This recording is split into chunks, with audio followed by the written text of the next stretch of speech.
ಯಾರಿಗೆ ಸರ್ ನಾನು almost drug ಅನ್ನೋ ಒಂದು ವಿಷಯ ಬಂದಾಗ ಬಹುಶಃ ತಾವು ನೋಡಿದ್ರೆ ಯಾರನ್ನೂ ಬಿಡ್ಲಿಲ್ಲ. ನಿಮ್ಗೆ ಗೊತ್ತಾಗಿರ್ಬೋದು ಏನ್ ಹೇಳ್ತಾ ಇದ್ದೀನಿ ಅಂತ. ತಾವೇನ್ ಕೇಳಿದ್ರಿ ಅಂತ ನನಗೆ ಗೊತ್ತು. ಯಾಕಂದ್ರೆ ಅದು ಕೂಡ ಒಂದು ಕಪ್ಪು ಚುಕ್ಕೆನೆ. ಡ್ರಗ್ ಅನ್ನೋ ವಿಷಯ ಏನ್ ನಮ್ಮ ಸ್ಯಾಂಡಲ್ವುಡ್ ಅಲ್ಲಿ ಓಡಾಡಿತ್ತು ಅದೊಂದು ಕಪ್ಪು ಚುಕ್ಕೆನೆ. ಅದನ್ನು ಒಂದೇ ಪಾಯಿಂಟ್ ಅಲ್ಲಿ ಮುಗಿಸಿದೀನಿ. ಯಾವ್ದಪ್ಪ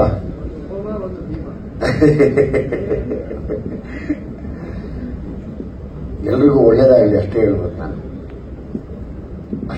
ನಾವು ಎಲ್ರಿಗೂ ಒಳ್ಳೇದಾಗಲಿ ಅಂತ. ಎಲ್ಲ ಒಳ್ಳೆ ಉದ್ದೇಶಗಳ ಕಾರ್ಯಕ್ಕೆ ಒಳ್ಳೇದಾಗತ್ತಷ್ಟೇ.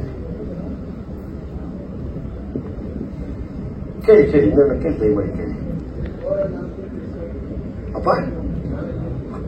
ಅವ್ರಿದ್ದಾರೆ ನೋಡಿ ಅಲ್ಲಿ ಲೆಕ್ಕಾಚಾರಿಗಳು. ನಾವಿಲ್ಲ, ನಾವು ಹಂಗಿಲ್ಲ. ಅವರಾದ್ರೆ ಹೇಳ್ತಾರೆ ಚೆನ್ನಾಗಿ.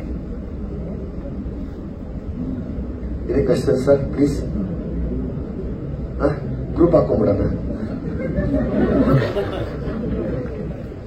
ಚೆನ್ನಾಗಂದ್ರು ಅವ್ರೀಗ ನಮ್ಮ ಇವರು ಒಂದು ಗ್ರೂಪ್ ಹಾಕೊಂಡ್ಬಿಡೋಣ ಬಿಸಿ ಅಂದ್ರು. ಸೋಲೋ. Thank you brothers, thank you very much. ನಿಮ್ಮೆಲ್ಲರ ಸಹಾಯ ದಯಮಾಡಿ ನಾನು ಕೇಳ್ಕೊತಾ ಇದ್ದೀನಿ.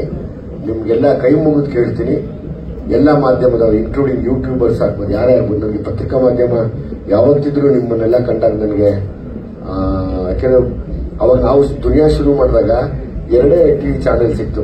ಒಂದು ಟಿವಿ 9 ಮತ್ತೆ ಇನ್ನೊಂದು ಇತ್ತು. ಅದು ಬಿಟ್ರೆ ನಮ್ಮ ಜೊತೆ ಜರ್ನಿ ಮಾಡ್ಕೊಂಡು ಬಂದವರೆಲ್ಲ ನೀವೇ. ಆಮೇಲೆ ಎಲ್ಲ ಮಾಧ್ಯಮಗಳು ಬಂತು, ಸಹಾಯ ಮಾಡ್ತು. ನಿಮ್ಮ ಬರವಣಿಗೆಯಲ್ಲಿ ಶಕ್ತಿ ಇದೆ.